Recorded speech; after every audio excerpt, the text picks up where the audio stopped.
Esto es Desde la Redacción, el podcast de Rosario 3. Mi nombre es Ezequiel Clerici. En este episodio, la historiadora Valeria Carbone analiza el primer año de Joe Biden en la presidencia de Estados Unidos, la influencia de la crisis de 2008 en el sistema político norteamericano, la competencia geopolítica con China, el conflicto en Ucrania y las relaciones diplomáticas entre la primera potencia del mundo y Argentina a lo largo del tiempo. Valeria Carbone es doctora en Historia por la Universidad de Buenos Aires. Su campo de investigación son los Estados Unidos. Actualmente es docente de la Cátedra de Historia de los Estados Unidos de América en la Facultad de Filosofía y Letras de la UBA. Es investigadora del Instituto Interdisciplinario de Estudios de Investigaciones sobre América Latina y del Center for Inter-American Studies de la Universidad de Bielefeld en Alemania. Es autora del libro Una historia del movimiento negro estadounidense y coeditora de Anatomía de un imperio, Estados Unidos y América Latina, entre otros trabajos.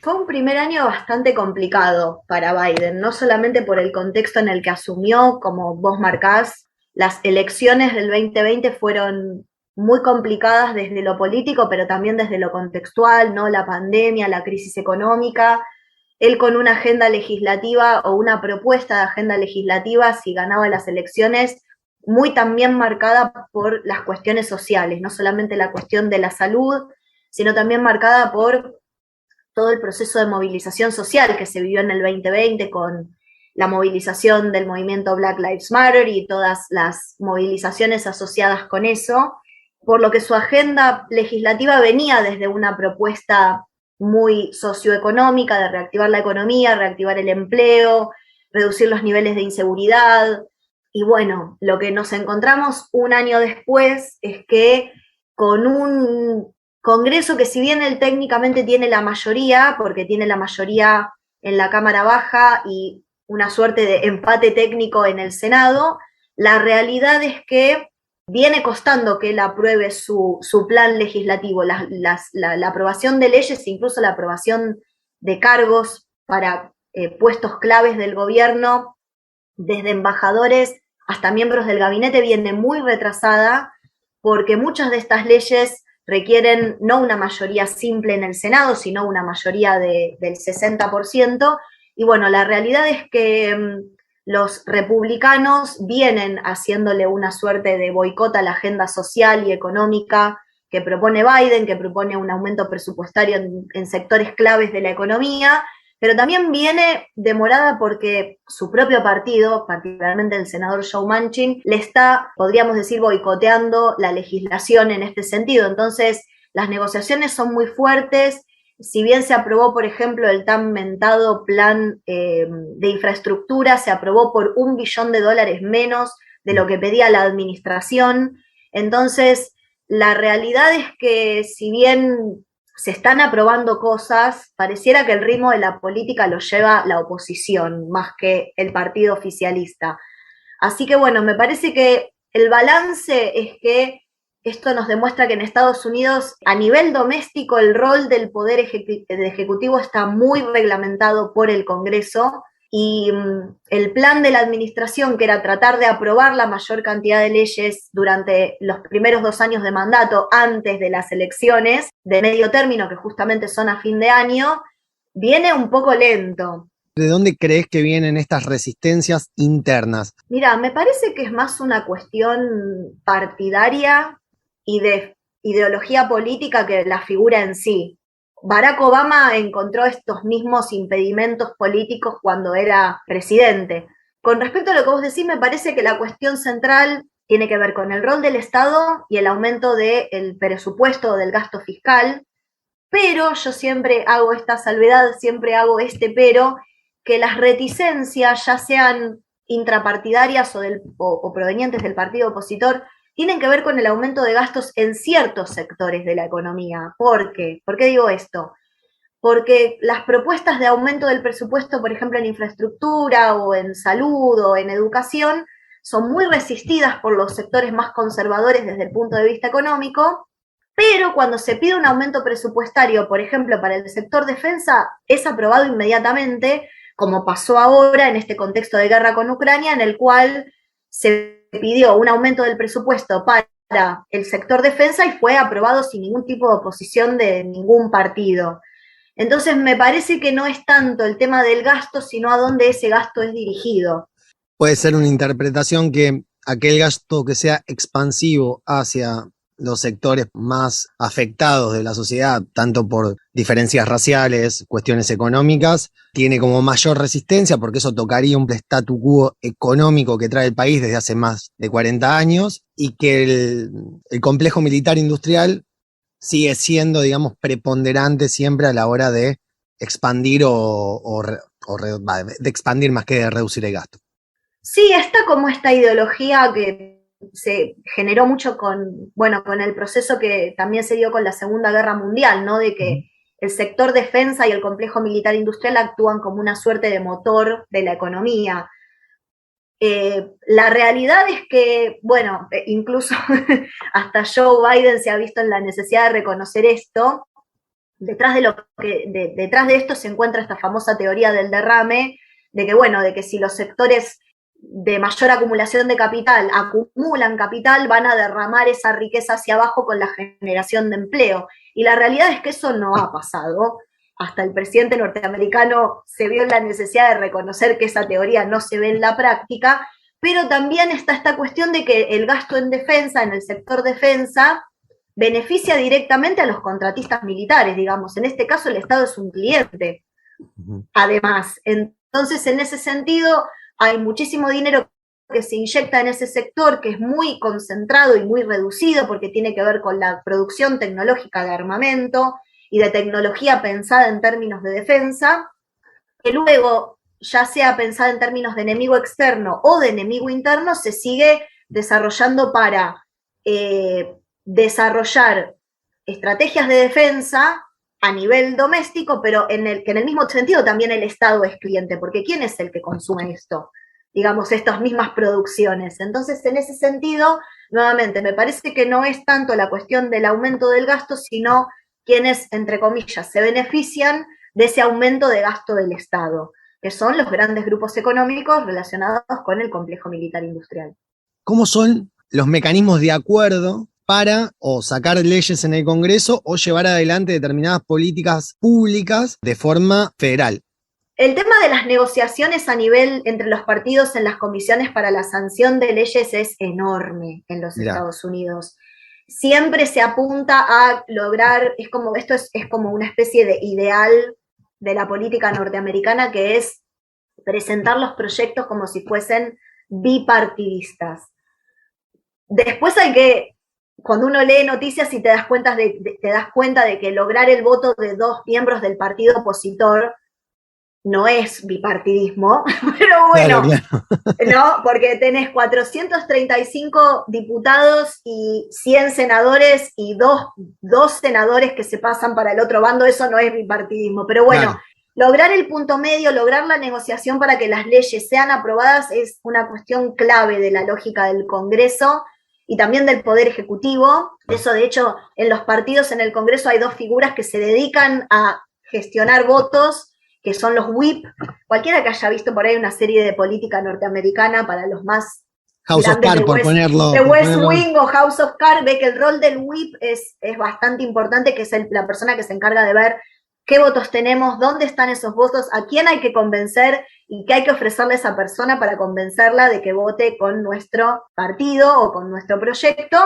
Y los lobbies son representantes de determinadas entidades, ya sean entidades comerciales o de los negocios o del sector industrial, como pueden ser los sindicatos o pueden ser organizaciones ONGs, o sea, entiendo. Obviamente los lobbies que cuentan con más dinero, que suelen ser los lobbies empresariales, tienen muchísimo más poder que organizaciones más pequeñas, pero es una forma aceptada de influenciar políticamente a los representantes del Congreso, acercándole a estos representantes que van a votar leyes las necesidades de estos sectores. Me queda como esta idea que, pese a ser un sistema claramente presidencialista, están como muy acostumbrados a la rosca, digamos, a la rosca política.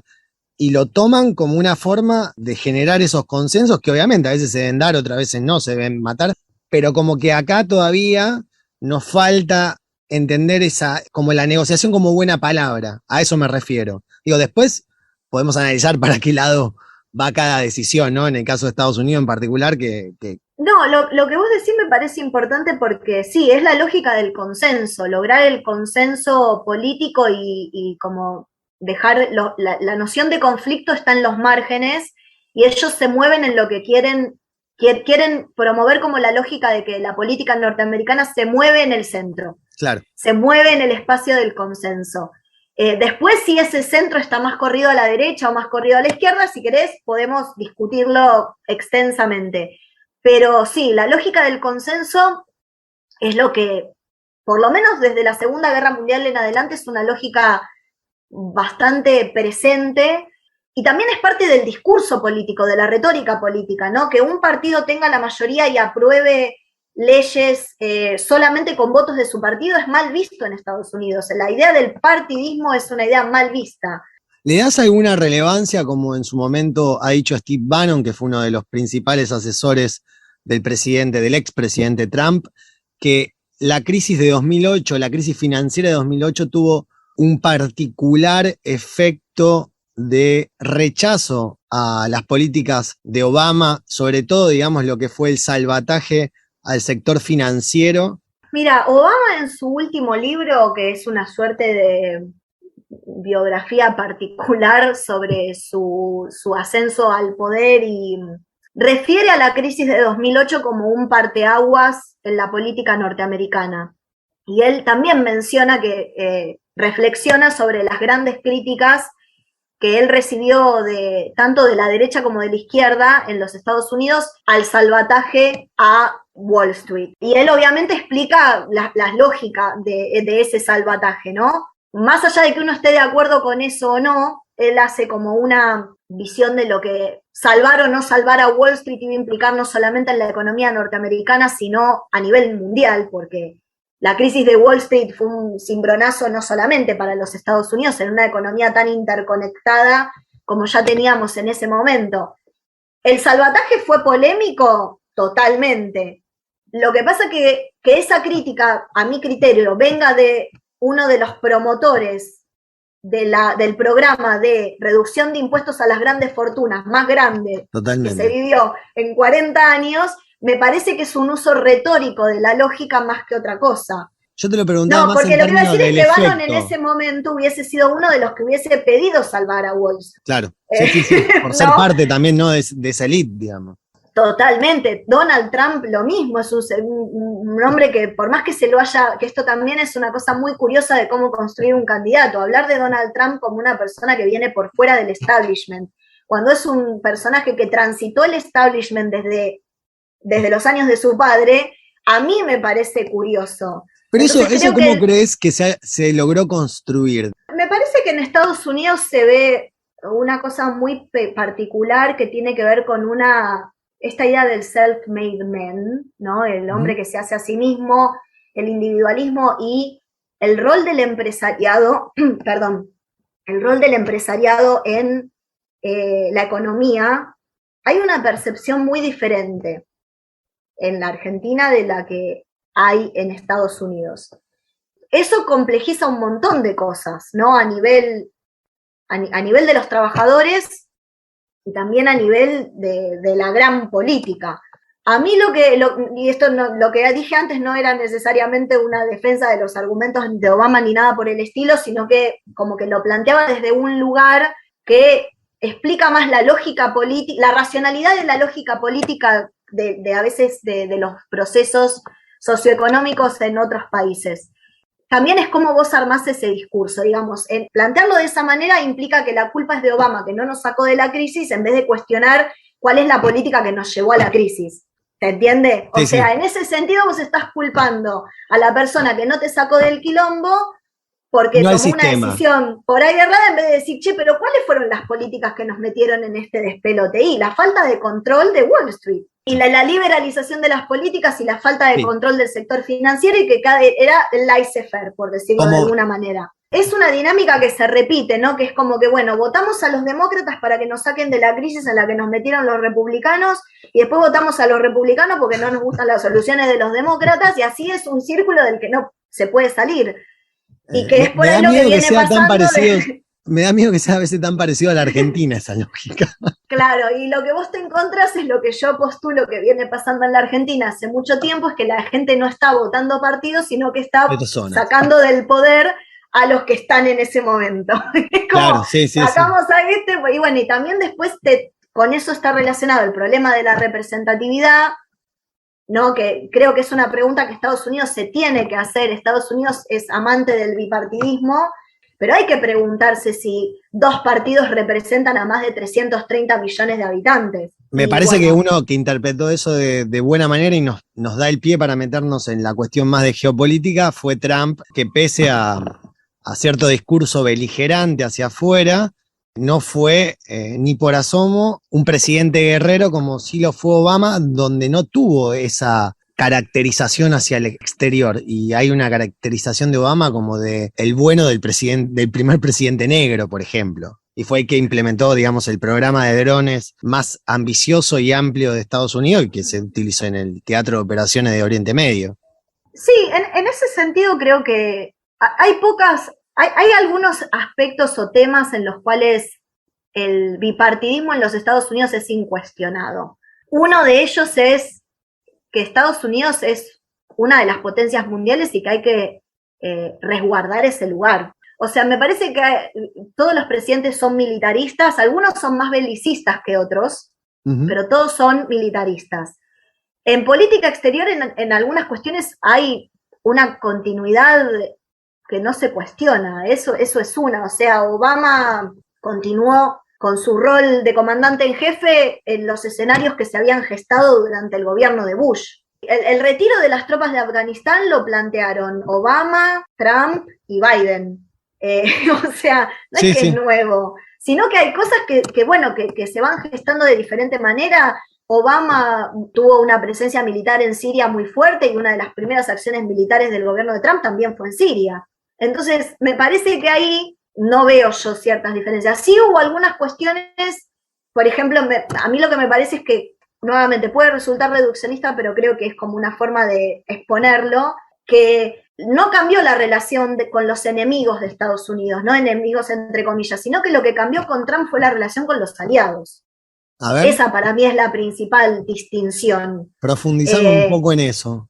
Claro, Estados Unidos tiene la misma lista de enemigos globales de siempre, básicamente. Histórica. Sí, por ahí hubo grandes cambios, si querés, a partir del 2001, que se ve un giro con la lucha contra el extremismo a nivel global y el terrorismo, y hubo una reconfiguración de los enemigos externos. ¿No te da la sensación de que China tomó otro lugar en la consideración norteamericana con Trump, o simplemente, y esto lo pregunto siendo claramente no un especialista en el tema, sino que lo que hizo Trump fue acentuarlo? ¿Cuál pensás vos que es el lugar para poner a China en ese momento? Se viene hablando del rol de China en el orden internacional desde la década del 60.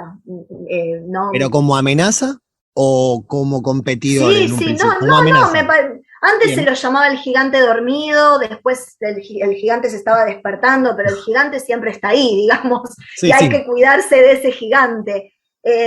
No, lo que te decía, por ahí hubo, por ejemplo, si querés, acercamiento a Corea del Norte, pero bueno, el otro día, por ejemplo, se conmemoraba que falleció Madeleine Albright, y Madeleine Albright, que fue la secretaria de Estado de Clinton, fue la primera mujer, que reinició y que tendió a restablecer relaciones con Corea del Norte en este sentido. Entonces, nuevamente, y esta es mi lectura, no pretendo que nadie la comparta, sino que me parece que los enemigos siguen siendo enemigos y lo que hay es un repensar cómo se relaciona con esos enemigos. Lo que yo creo que Trump hizo fue tratar de modificar el equilibrio de poder con los aliados, ¿no? Este enfrentamiento con la Unión Europea. El otro día discutíamos con una colega periodista que se llama María Laura Carpineta, y justamente pensábamos, ¿no? Porque una de las preguntas que mucha gente se hizo con este conflicto en Ucrania y Rusia, y decían, bueno, escuché a algún local y a algún extranjero decir, esto con Trump no pasó o no hubiera pasado.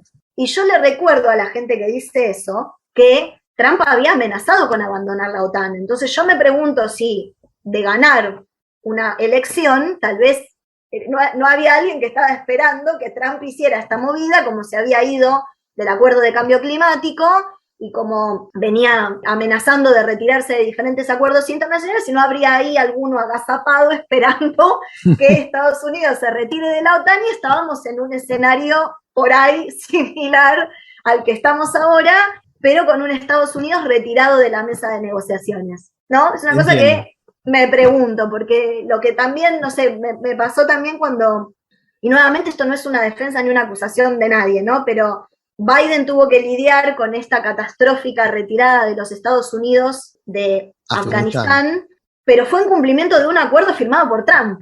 Y Trump salió a criticar el retiro de tropas que él mismo había firmado. Entonces, pues, sí, esto es medio como es un escenario como súper distópico de la también política ahí, norteamericana. Por ahí Trump escapa a la lógica del político tradicional norteamericano, en donde tal vez se hubiera cuidado de tener una reacción de esa manera, pero él le habla a su partidario, digamos. No me lo imagino. Igual, Obama no le dijo a Bush, digamos, no le echó la culpa a Bush de la guerra, sino que simplemente siguió detrás de los pasos que estaban establecidos, porque había un teatro de operaciones en donde estaban tropas norteamericanas moviéndose y se mantuvo en ese eje, digamos. No, definitivamente Trump es un personaje muy peculiar en todos los aspectos, porque tiene una capacidad enorme de negarte cosas. Sí, que están a la vista de todos, digamos. Sí, que hay pruebas además, ¿viste? Sí. Lo hemos escuchado de decir, bueno, yo por ahí, por culpa mía que sigo por mi profesión mucho la política norteamericana, pero tiene una capacidad de negarte cosas que están grabadas, ¿sí? Sí. Es un personaje muy especial. Sí, esto del, bueno, yo en algún momento hice un desglose del acuerdo que firmó el gobierno de Trump con los talibán, y bueno, Biden tuvo que cumplir con ese acuerdo, o me imagino que la lógica de él fue cumplir con ese acuerdo, porque las consecuencias de no cumplirlo también podían ser catastróficas, ¿no? De deshacer un acuerdo firmado por un presidente anterior, 2 años antes.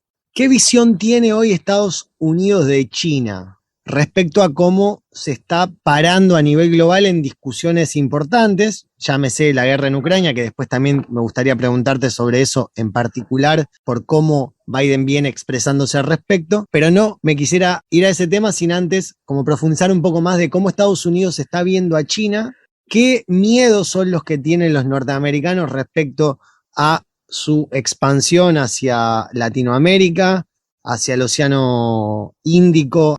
Bueno, Estados Unidos tiene a China entre sus preocupaciones nuevamente desde los años 60, parte de la decisión de intervenir en Vietnam y la lógica de la teoría del dominó y el avance del comunismo en el sudeste asiático no era solamente por la presencia de la Unión Soviética, sino por la expansión del modelo chino al sudeste asiático. Entonces, nuevamente, por eso antes mencionaba que China no es una preocupación de los últimos años. Sí creo que hay una percepción, tal vez desde las últimas décadas, de que el interés expansivo de China, desde la perspectiva norteamericana, dejó de remitirse al sudeste asiático y a la zona del Pacífico para empezar a expandirse a nivel global. Y que eso es ahí donde por ahí hay una mayor diferencia, pero no solamente en ese sentido, sino cómo Rusia se relaciona con las reglas del orden internacional occidental, ¿no? Las luchas no son solamente por ahí geopolíticas o desde lo territorial, sino que la lucha es económica, donde China tiene influencia, donde está poniendo su mirada para las inversiones o los préstamos, ¿no? La idea de China prestamista. La ruta de la seda, digamos. Exacto. Estados Unidos tiene deuda externa y le debe mucho a China. O sea que la relación de fuerzas también ha cambiado. Entonces, la preocupación por el rol de China a nivel global y sobre todo por ahí las preguntas en torno a cuáles son los objetivos geopolíticos de China en el orden internacional son una preocupación para los Estados Unidos, porque se convirtió en otro interlocutor al nivel de, en su momento, la Unión Soviética, ¿no? Entonces, en un mundo que desde los 90, o sea, en los 90 se hablaba de un mundo unipolar. Y ahora estamos abandonando eso y es un mundo multipolar en donde hay jugadores que tienen mucho peso. Por eso creo que Estados Unidos en los últimos años está muy preocupado por la presencia de China en Latinoamérica, por el poderío no solamente económico, sino militar de China, por la capacidad que tiene China de concertar sus propios acuerdos bilaterales con países que son aliados de los Estados Unidos. Y después, por sobre todas estas cuestiones, está la cuestión tecnológica y de patentes y del G5 y de que en China se hacen muchas réplicas de productos que se venden a un costo muchísimo menor a nivel global de los que produce Estados Unidos, que hay una balanza comercial deficitaria de los Estados Unidos con China, que hay una guerra comercial que afecta también al intercambio de bienes primarios. China es uno de los países con los que Estados Unidos comercia productos primarios y desde que importa productos industriales. Entonces hay que conversar de igual a igual con este sector y donde en muchos aspectos China tiene una ventaja por sobre los Estados Unidos, que eso no pasaba por ahí décadas atrás. Entonces me parece que en eso complica las negociaciones y por eso, bueno, una de las cuestiones, una de las grandes consecuencias de la guerra, por ejemplo, comercial, que ya venía de antes, pero que bueno, que tomó un protagonismo durante los años de Trump, que fue justamente la guerra comercial y tecnológica con China, afectó al sector agrario de los Estados Unidos y Estados Unidos tuvo que darle un subsidio billonario al agro que vino de parte de un gobierno republicano, ¿no? Las paradojas de la política, si querés, ahí. Está muy claro como lo explicás. Ahora, tengo esta duda al respecto.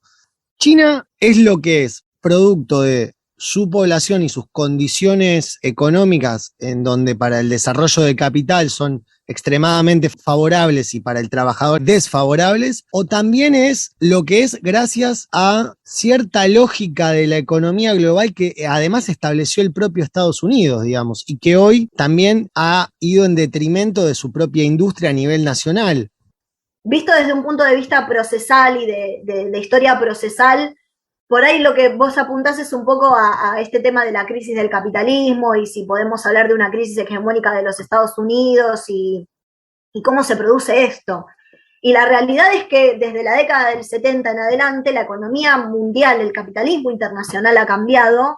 Antes cosas que las grandes empresas norteamericanas y que impulsaban el desarrollo económico a nivel global, que producían en Estados Unidos, el tema de vamos a volver a producir en Estados Unidos y este discurso cada vez más proteccionista que se ve en Estados Unidos también, tiene que ver con que muchas cosas que antes se producían en Estados Unidos dejaron de producirse ahí en búsqueda de lugares en donde las condiciones de producción para las empresas fueran más beneficiosas, ¿no? Un mayor acceso a las materias primas, mano de obra más barata, etcétera.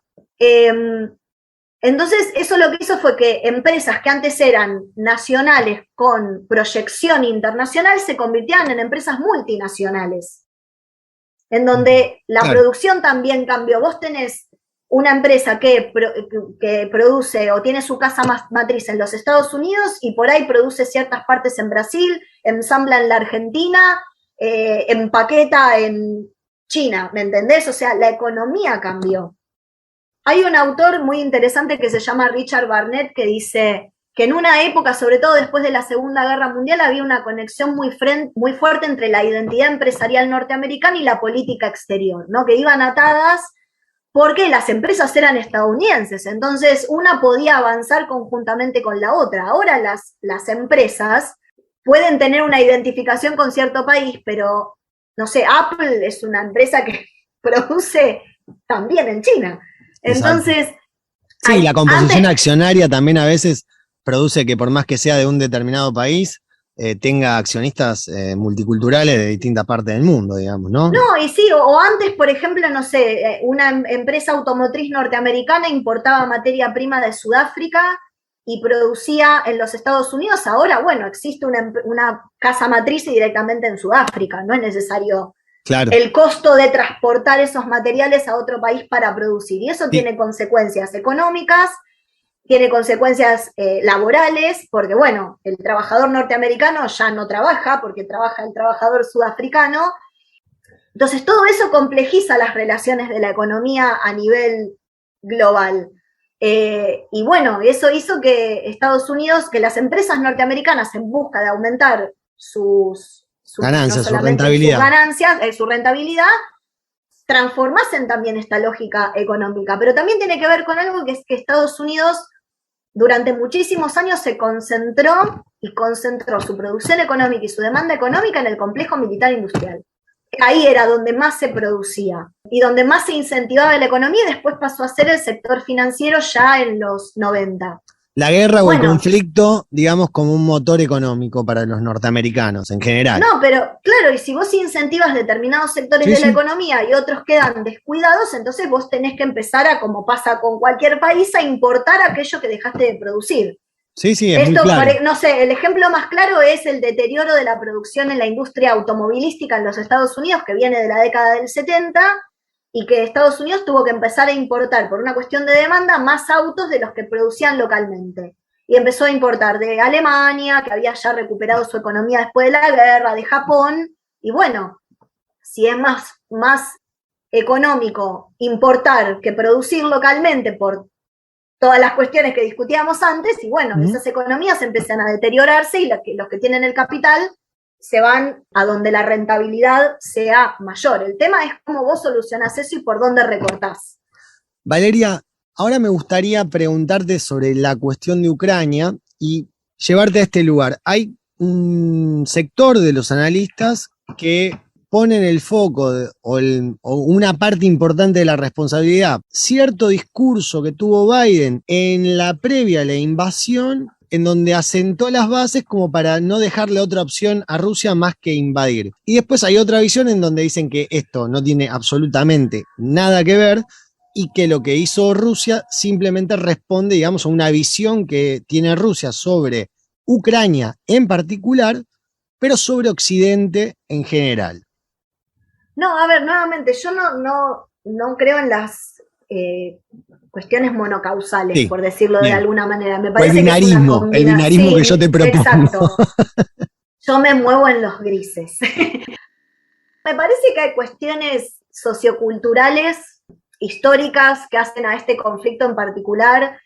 Sí me parece que en Occidente, por decirlo de alguna manera, tenemos que hacer una autocrítica sobre cuestiones locales que tienen que ver con las relaciones entre Ucrania y Rusia, que a los analistas occidentales se nos escapan muchísimo, que las desconocemos y que tampoco a veces nos tomamos el trabajo de informarnos sobre esas cuestiones para entender un conflicto. O sea, este conflicto hubo una tendencia, no digo todo el mundo, ¿no? Pero hubo una tendencia mayoritaria en la que no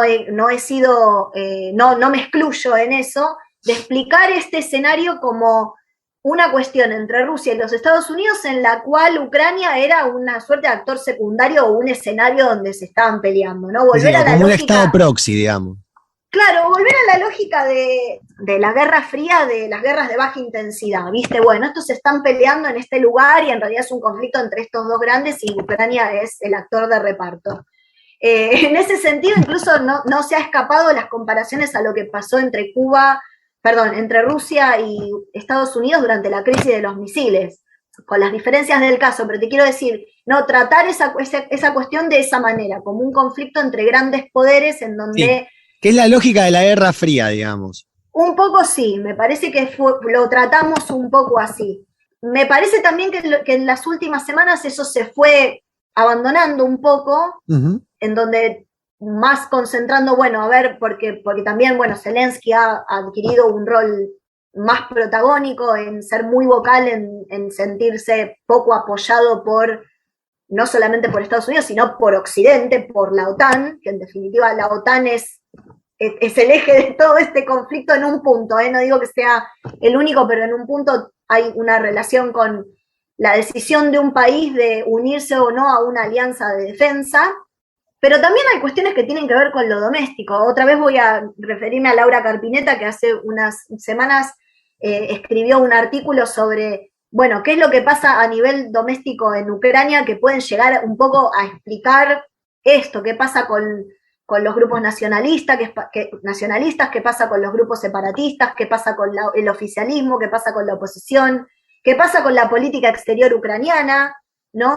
Porque este es un debate que viene creo que Ucrania, si la memoria no me falla, pidió por primera vez unirse a la OTAN en 2008, o sea que no es una discusión que viene de ahora, y no nos podemos olvidar de la invasión a Ucrania y lo que pasó con Ucrania en el 2014. O sea que tratar de explicar esto solamente como un conflicto entre Rusia y Estados Unidos, me parece que nos estamos perdiendo un montón de cosas importantes. Y entre esas cosas importantes, ¿cuál destacarías vos? Parece que tratar de entender qué pasa a nivel doméstico en Ucrania y cuál es la relación que Ucrania pretende tener con Rusia y qué pretende Rusia de su patio trasero, que es una denominación con la que nosotros estamos muy familiarizados, claramente, no es menor. Y sí me parece, y esto por ahí me va a ganar algunos enemigos, pero me parece que hay que decirlo sin hacer con lo terrible de la situación en Ucrania y lo terrible que es una guerra y lo terrible que es una invasión, me parece que hay lógicas de política exterior que particularmente Estados Unidos, que es el país con el que yo estoy más familiarizada por mis estudios, pretende para su patio trasero que no está respetando para el patio trasero de otro. Claro. Yo considero que nadie tiene que ser patio trasero de nadie. A ver, bueno, pero la realidad indica que nosotros lo somos de Estados Unidos y Ucrania de Rusia. No, a lo que voy es que Ucrania es un país que tomó una decisión y que creo que como país autónomo tiene derecho, igual nuevamente, esta es una dimensión del conflicto. Quiero la legal, digamos, ¿no? Recalcar eso. Ucrania tiene derecho a unirse como país autónomo a la alianza militar que quiera. Sí, estamos Rusia, de acuerdo. Una de las dimensiones del conflicto es que Rusia se opone a eso. Ahora, la experiencia latinoamericana indica que cuando los países pretenden tener una política exterior autónoma, reciben sanciones. Sí, bueno, entonces, Cuba es un caso paradigmático, pero bueno, hay otros también dentro de la región, por no querer plegarse. Más allá que uno pueda tener determinadas posiciones sobre lo que pasa, por ejemplo, en Venezuela o en Nicaragua, digamos, tienen sanciones también producto de cierta lógica de no alineamiento. Bueno, entonces creo que esa es una cuestión que hay que analizarla. Después, obviamente en esto de decidir quién tiene razón y quién no tiene razón, por eso yo lo que priorizo es el tema de que creo que esto es un conflicto en el cual tenemos que entender qué es lo que pasa entre Rusia y Ucrania primero y después ver qué rol está jugando o dejando de jugar Estados Unidos en ese conflicto. Sí, aparte es una mirada también distinta, ¿no? A cómo se está debatiendo, por lo menos públicamente, en ciertos sectores de la política, así que está bueno también tenerlo. No, pero creo que también esto digamos, desde el análisis se está poniendo Estados Unidos en ese rol de potencia, mientras nos preguntamos si Estados Unidos está perdiendo hegemonía. Entonces es como que hay esta cuestión que yo siempre la veo como dicotómica de no querer que Estados Unidos sea una potencia influyente, pero después ir a pedirle que sea una potencia influyente. Sí. ¿No?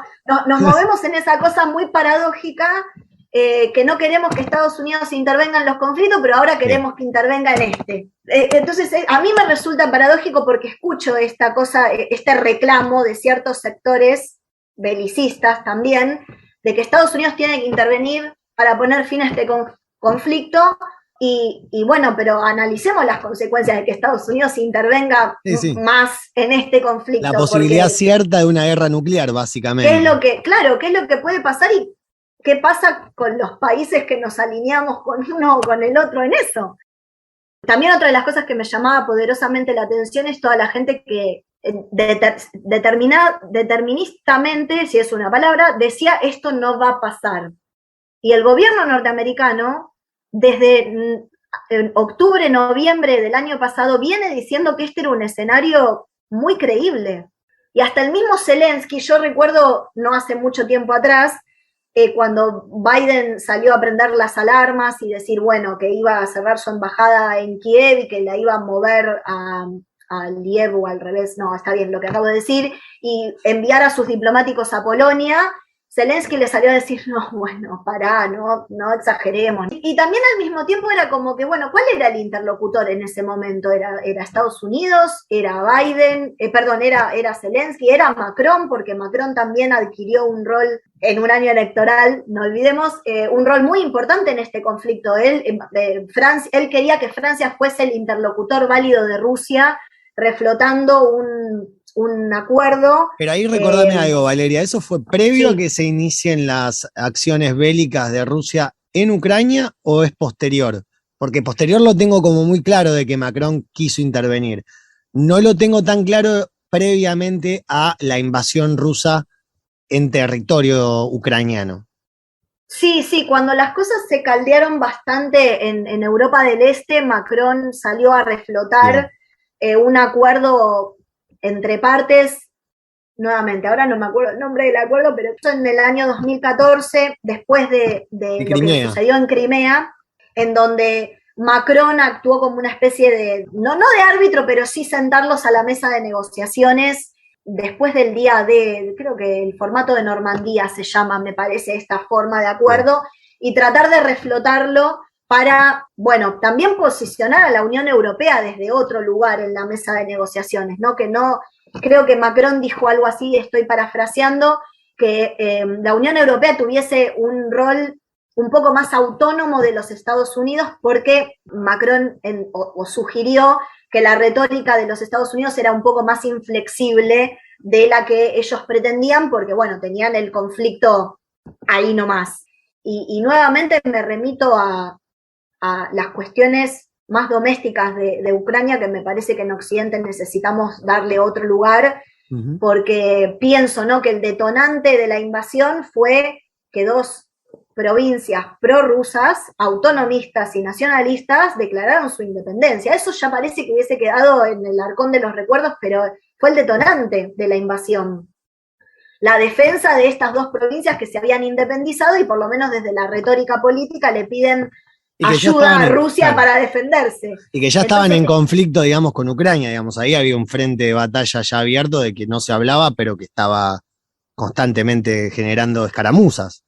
Claro, entonces a lo que voy es que claramente a nivel doméstico están pasando cosas que por ahí nosotros las ponemos en un lugar muy secundario y creo que tendrían que tener un mayor peso en el análisis. Obviamente nosotros nos vamos a concentrar en lo que pasa en el orden internacional y la pregunta siempre que viene atrás de cajón es cómo le afecta esto a la Argentina, ¿no? Que parece que es el eje final de esta entrevista, digamos, ¿no? Claro, pero creo que me parece que tenemos que tratar de entender más qué es lo que está pasando a nivel primero doméstico, después a nivel regional, y sí, obviamente después tratar de entender qué rol juega Estados Unidos en todo esto, que no es un rol menor, pero me parece que tenemos que equilibrar un poco más los análisis que ofrecemos, y hay muy buenos analistas en Europa del Este, en el país, que tendrían que tener más espacio en la pantalla también. Ya metiéndonos en el eje final, que sería la relación Estados Unidos y Argentina, ¿cómo la calificarías a lo largo de su historia? Imagino que es una pregunta hiper amplia lo que te estoy haciendo, pero como tratar de ubicar algunos hechos particulares que vos consideres destacado y que caractericen la relación que nosotros tenemos con la gran potencia de nuestro continente y la gran potencia mundial que es Estados Unidos. ¿Cómo Estados Unidos se relaciona con la Argentina, Argentina con Estados Unidos y obviamente cómo nos ven ellos dentro de su teatro de operaciones global? Me parece que es una relación muy asimétrica, incluso desde la percepción. Me parece que Argentina, que nosotros creemos que tenemos un rol en la política exterior norteamericana que no tenemos.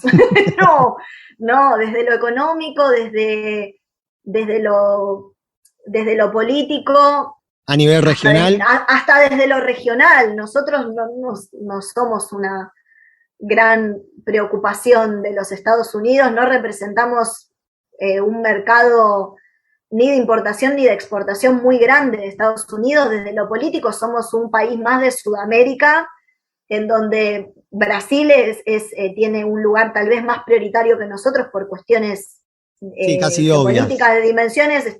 Brasil supo ser la quinta potencia mundial. El principal socio de los Estados Unidos en América Latina es México, la principal preocupación de los Estados Unidos en América Latina es México por la cuestión migratoria y la cuestión económica, Cuba, Venezuela y Argentina está en otro lugar, y creo que nosotros no tenemos esa percepción, ¿no? A mí, esto que decíamos antes de Ucrania, esto de que todo el mundo se está preguntando qué hace o deja de hacer la Argentina, es una falacia absoluta. ¿Y en qué obviamente crees que te lo pueden decir tal vez los embajadores que están acá, porque es el rol también de los embajadores acá, pero la verdad que nadie se está preguntando yo comparto la visión que vos tenés de Argentina. Yo también creo que somos irrelevantes desde el punto de vista político-económico. Ahora, eso también me hace preguntarme cómo fue que a la Argentina se le autorizó un préstamo de las dimensiones que se nos otorgó por parte del FMI durante el gobierno de Mauricio Macri, una suma que es inconmensurable desde el punto de vista de imaginarlo realmente, sobre todo cuando ves los préstamos que hace el FMI y demás. ¿En qué crees que se basó eso? ¿Se basó en una cuestión de relaciones personales Trump-Macri? ¿Realmente Estados Unidos entendió de que había que apoyar a un gobierno que, por lo menos en los papeles, traía a colación reformas estructurales que los Estados Unidos consideraban que Argentina debería haber transitado? ¿Dónde lo ubicás? Yo por ahí, no sé si está bien, pero yo creo que hay que separar un poco la cuestión Estados Unidos de los organismos internacionales. El FMI tiene su sede en Washington, D.C., es una organización que nació de la mano de la Segunda Guerra Mundial y también de la mano de los Estados Unidos, pero Estados Unidos hoy por hoy es uno de los países que conforman el FMI, aportan a los fondos que el FMI aporta. ¿Es el mayor aportante o no? En ese sentido. Mirá, lo tendría que chequear. Históricamente, por supuesto, ha sido. Claro. Está bien. Pero no es, digamos, el único.